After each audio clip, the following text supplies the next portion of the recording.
Olá, sejam bem-vindos de volta às nossas aulas aqui do nosso comentário exegético da Escola Charles Spurgeon Online. Eu sou o professor Felipe Prestes e nós estamos na nossa quinta aula deste módulo, esse módulo 5 aqui, em que a gente está falando sobre a epístola de 1 João no capítulo 2. Vamos lá entender aqui, na última aula a gente terminou aqui falando sobre o al, certo?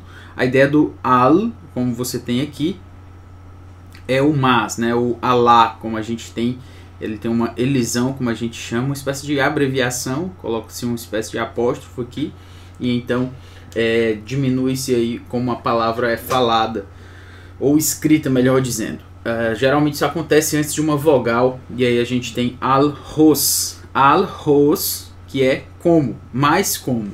Lembrando também que o que nós estamos chamando a atenção aqui é para essa parte aqui do português, né? Que e não tendes necessidade de que alguém vos ensine, mas como, foi onde a gente parou, mas como. Vocês não têm necessidade, João está dizendo para aqueles irmãos, olha, vocês não têm necessidade de que alguém fique ensinando para vocês novamente, ou pelo menos que alguém fique ensinando. Vocês já sabem o que eu estou falando para vocês. É como se ele dissesse isso para aqueles irmãos.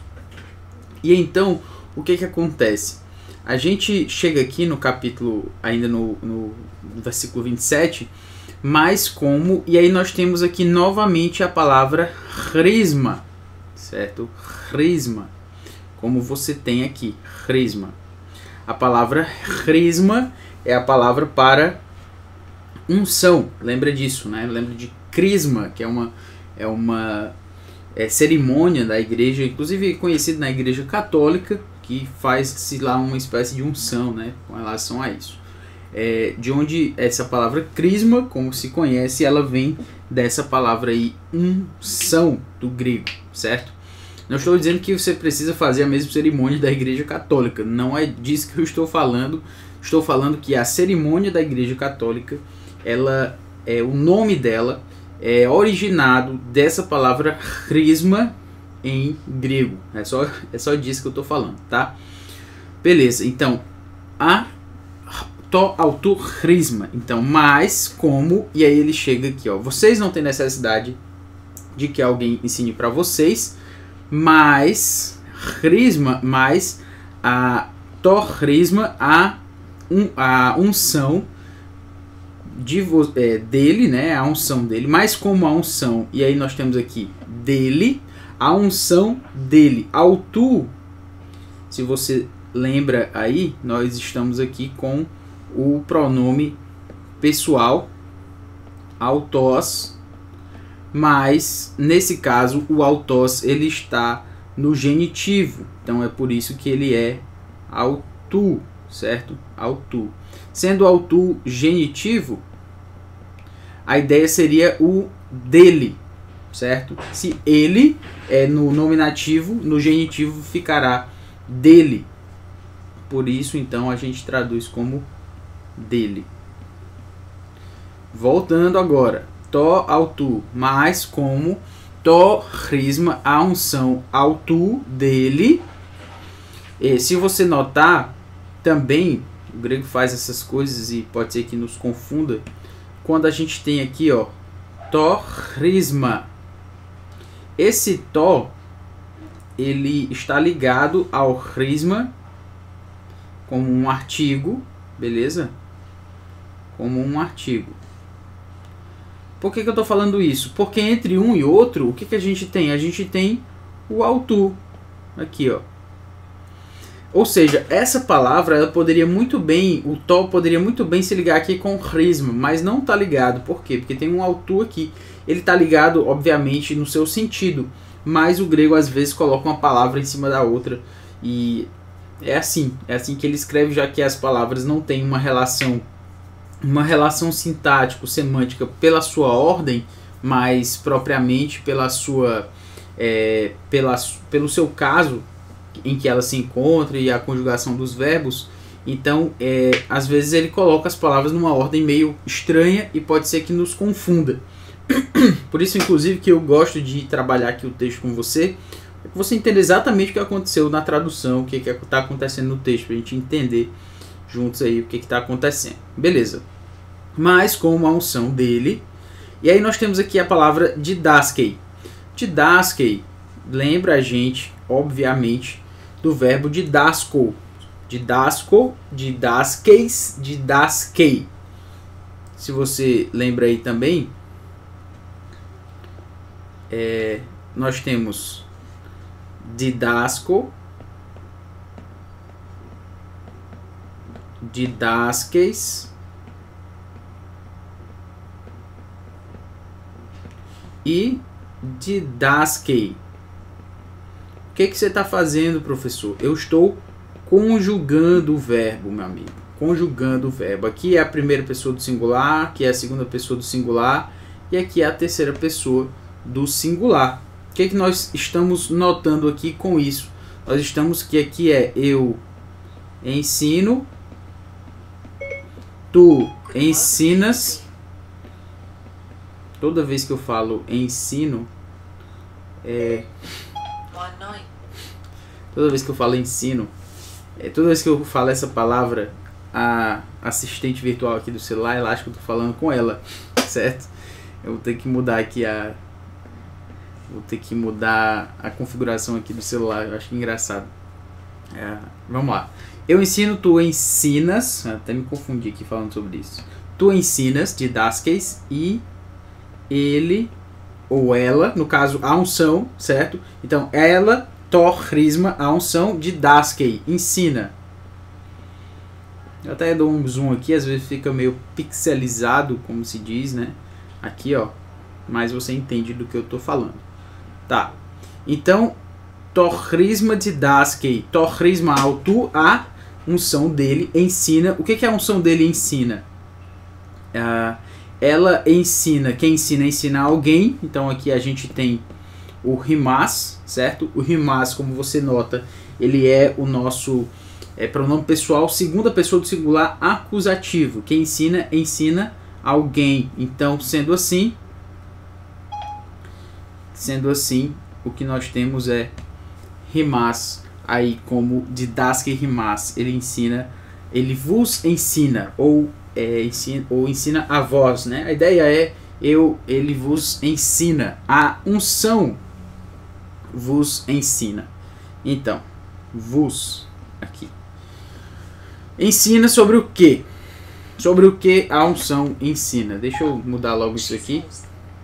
Pronto, agora minha assistente virtual não vai ficar incomodando. Vamos lá.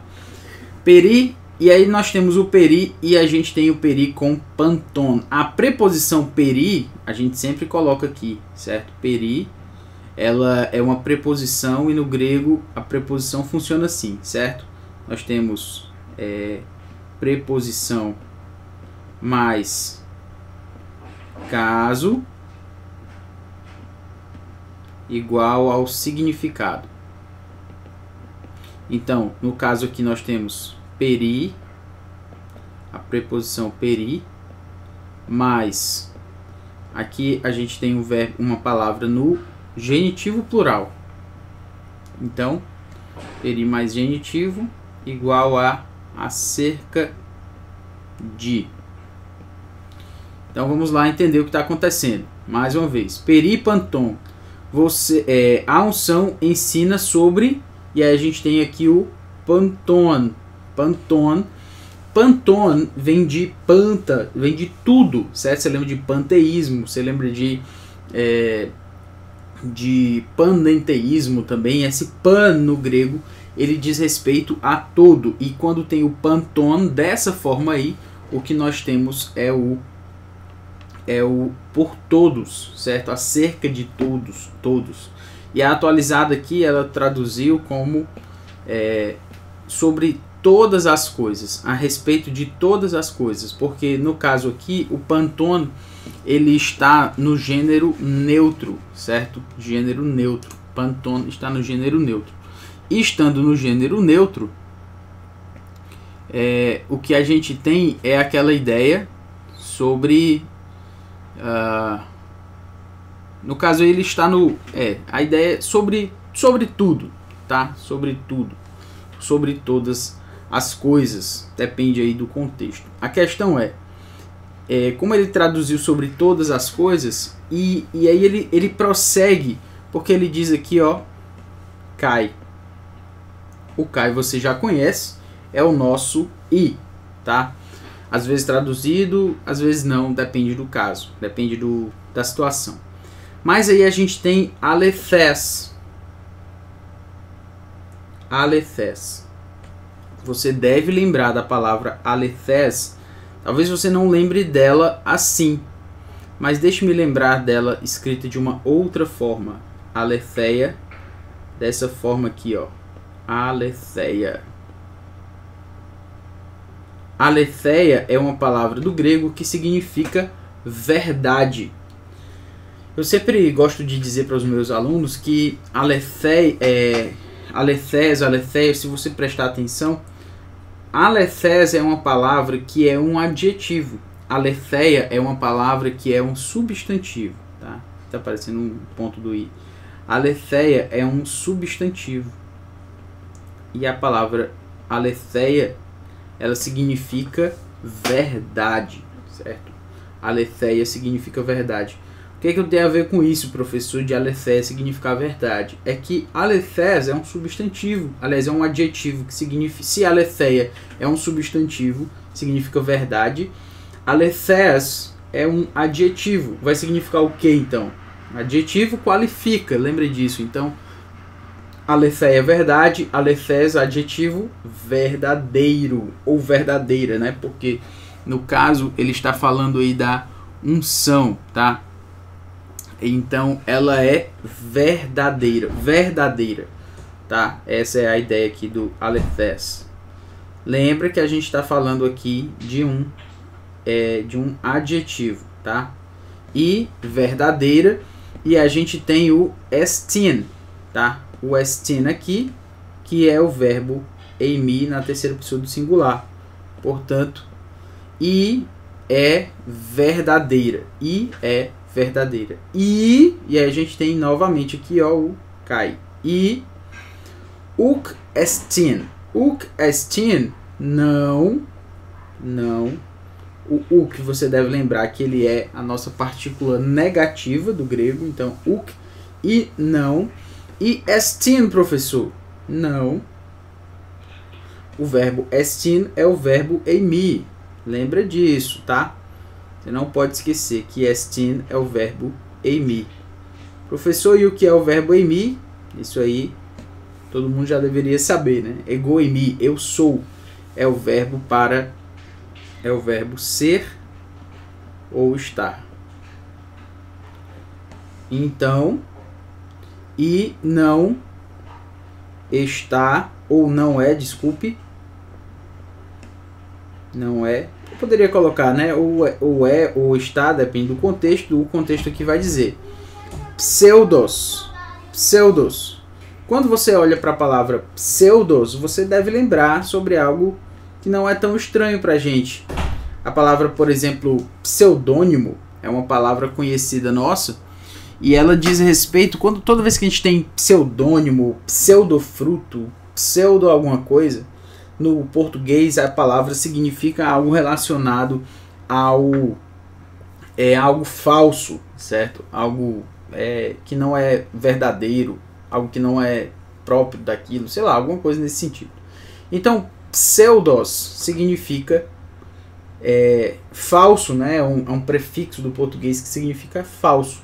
E vem exatamente dessa palavra aí do grego, pseudos, que é mentira ou falso, certo? Então, mentira. Beleza? Eu quero que você note aqui uma coisa bem interessante, tá? Lembra que eu falei já que no grego a redundância ela não é tão problemática, certo? Lembra disso. No grego a redundância não é tão problemática como ela é, por exemplo, no português. Então, subir para cima, descer para baixo não é tão complicado assim de ouvir no grego como é no português. Eu não falo subir para cima, elo de ligação, esse tipo de coisa. Mas no grego sim. E por que eu estou falando isso? Porque aí nós temos e ela é verdadeira, ela quem é unção. Lembra, a gente está falando aqui de torrisma, tá? Torrisma. essa unção, essa crisma aqui, ela não é torcrisma, ela é verdadeira, alethes estin, kai é alethes estin e é verdadeira, kai uk estin pseudos. Eu achei engraçado isso. Engraçado, quero dizer curioso, né? Achei curioso porque ele diz, ela é verdadeira e não é falsa. A unção dele ensina vocês primeiro, né? E vocês receberam essa unção, vocês não têm necessidade de que ninguém ensine nada mais a vocês. E essa unção é verdadeira e não é falsa. Ora, se ela é verdadeira é porque ela não é falsa. É óbvio, mas ele fecha questão em falar sobre isso. Ele faz questão de falar sobre o fato de que ela não é verdadeira, aliás, de que ela é verdadeira e não é falsa. Então a gente vê uma ligação bem forte aqui quando a gente olha para essas duas expressões, pseudos e a palavra alethes. Deixa eu marcar aqui com vermelho. Alethes. Certo? Alethes e pseudos. Duas palavras importantes estão aí em paralelo. Ela é verdadeira e não é falsa. Para mim, isso é bem interessante, vale a pena a gente considerar, a gente vai falar sobre isso, mas aí você já fica ligado. Poxa, ele disse que ela é verdadeira e não é falsa, que ênfase é essa? Né? Então já é uma ênfase que vale a pena a gente considerar. Tá, prosseguindo aqui, nós temos kai kathos. Olha que eu já falei para você que o kai, ele nem sempre é traduzido. Às vezes ele aparece para a gente como uma espécie de conectivo ali, mas é um conectivo meio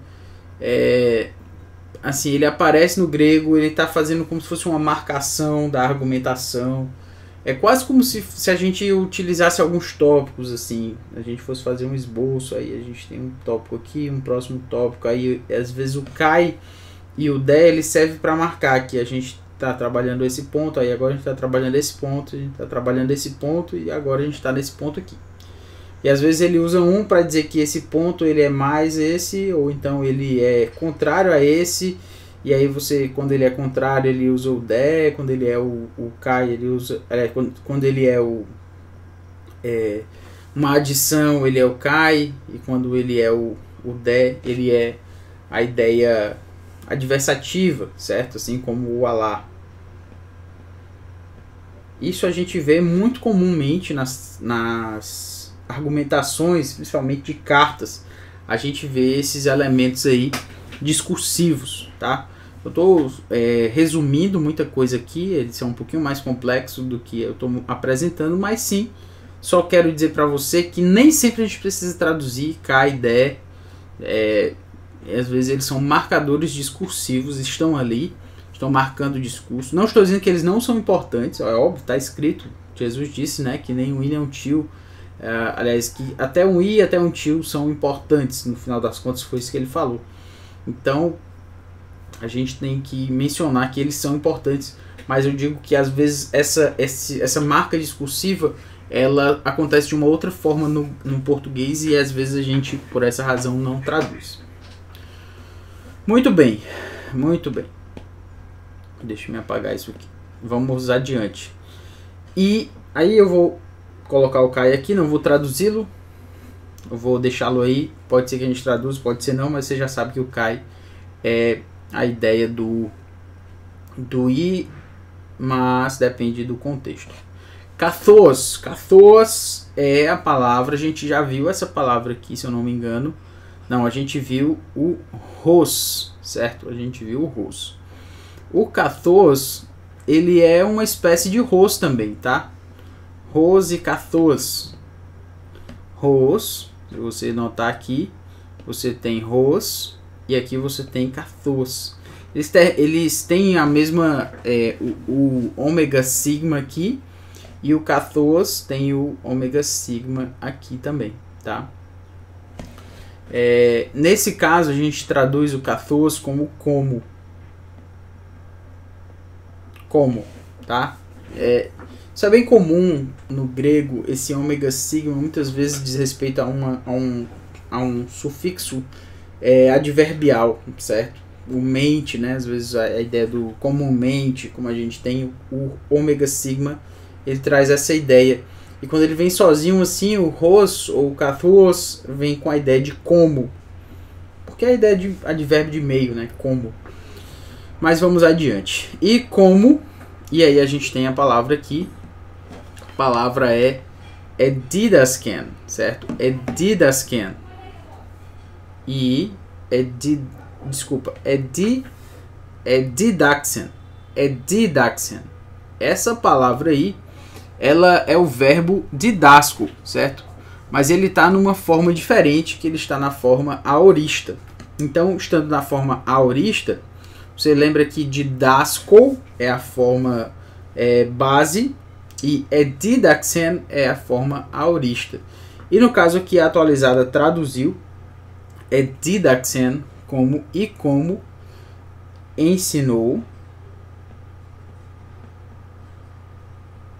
Aí a próxima pergunta seria, né? Eu estou traduzindo como ensinou, poderia ser como ensina, mas lembra que o aorista ele vê a tradução aliás, ele vê o verbo, né? Ele, ao invés de falar sobre o tempo verbal, o tempo cronológico, ele fala sobre a perspectiva do autor, e o aspecto, no caso aí, a perspectiva do autor sobre a ação é a ideia de ver o verbo, a ação, descrever a ação como um todo. Então, como ensinou vos. Aí por isso que no português normalmente quando a gente quer usar essa ideia, né, de ver a ideia como um todo, às vezes a gente usa o pretérito perfeito.